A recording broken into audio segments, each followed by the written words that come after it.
Hello everyone, எல்லாரும் எப்படி இருக்கீங்க? நல்லா இருக்கீங்கன்னு சொல்லிட்டு நம்புகிறேன். நான் கொஞ்ச நாளாக ரீசெண்ட் டேஸாக வீடியோவே போடலை. அதுக்கு சில பல காரணங்கள் இருக்குது. என்னுடைய வேலை, என்னுடைய டைமிங், என்னால் வீடியோ சரியாக அப்லோட் பண்ண முடியலை.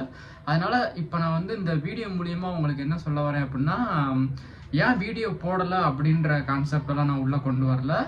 எனக்கு வந்து எப்போவுமே டெய்லி பைபிள் படிக்கிற பழக்கம் இருக்குது. ஸோ அந்த விஷயத்தை பற்றி நான் உங்கள்கிட்ட ஒன்று சொல்லலான்ட்டு தான் அந்த வீடியோவே நான் அப்லோட் பண்ணுறேன்.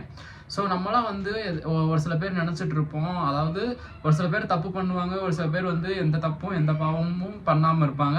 அவங்கள நினச்சிட்டு இருப்பாங்க, ஒருவேளை இந்த உலகத்துலேயே நம்ம தான் ரொம்ப நல்லவங்க போல். ஏன்னா நம்ம யாரையுமே தப்பாக பார்க்கறது இல்லை, சிகரெட் அடிக்கிறது இல்லை, சரக்கு அடிக்கிறது கிடையாது, எங்கேயும் போகிறது கிடையாது, வர்றது கிடையாது. ஸோ நம்ம தான் இருக்கிறதுலே நல்லவனாக இருக்க போல அப்படின்னு சொல்லிட்டு தன்னைத்தானே ரொம்ப நல்லவங்க அப்படின்னு சொல்லிட்டு நினச்சிட்டு இருப்பாங்க. ஆனால் இந்த பைபிள் வசனம் என்ன சொல்லுது அப்படின்னா, இப்போ நான் பைபிள் படிச்சுட்டு இருக்கும்போது மத்தேயு 19:16-17 என்ன சொல்லுது அப்படின்னா, அதாவது இயேசு கிறிஸ்துவும் அவருடைய சீசர்களும் ஒரு வழியாக நடந்து போயிட்டு இருக்காங்க. அப்போ வந்து ஒரு வாலிபன் வந்து இயேசு கிறிஸ்துவை பார்த்து கேள்வி கேட்குறான். என்னது அப்படின்னா, அப்பொழுது ஒருவன் வந்து அவரை, நல்ல போதகரே, நித்திய ஜீவனை அடைவதற்கு நான் எந்த நன்மையை செய்ய வேண்டும் என்று கேட்டான். அதற்கு அவர், நீ என்னை நல்லவன் என்று சொல்வானேன்? தேவன் ஒருவர் தவிர நல்லவன் ஒருவனும் இல்லையே.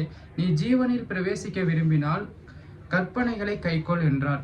அதாவது அந்த வாலிபன் வந்து கேட்குறான், ஒருவன் வந்து கேட்குறான் ஏசப்பா கிட்ட, நல்ல போதகரே அப்படின்னு சொல்லிட்டு சொல்கிறாரு.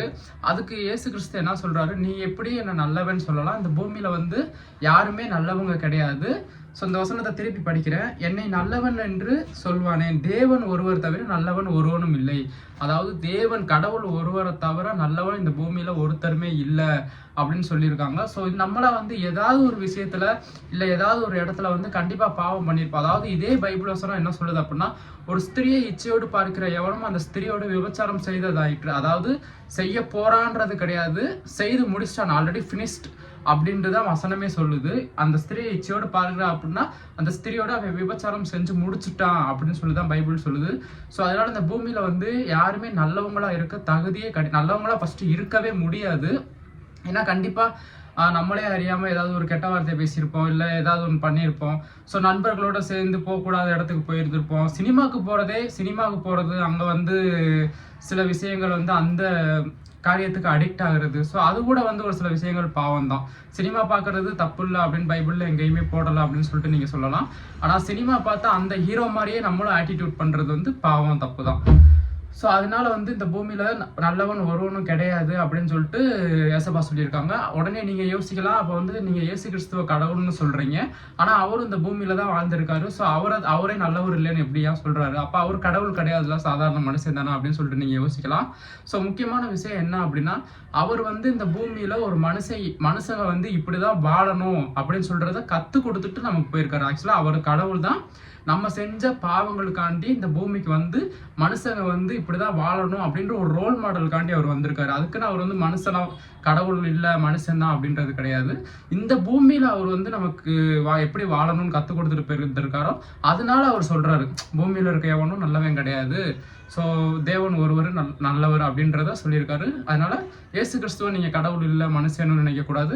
இந்த பூமியில இருக்கிற எல்லாருமே வந்து எவனாவது ஒருத்தர் ரொம்ப நல்லவனா இருப்பான் அப்படின்னு நினைக்கக்கூடாது.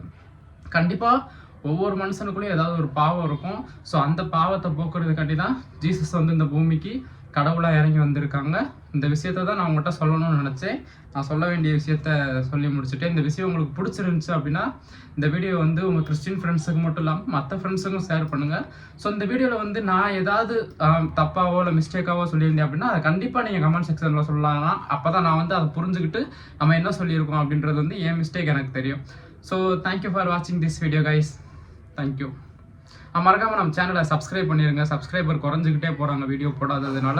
ஸோ அதனால் மறக்காமல் நம்ம சேனலை சப்ஸ்கிரைப் பண்ணிக்கோங்க. தேங்க்யூ ஃபார் வாட்சிங் திஸ் வீடியோ.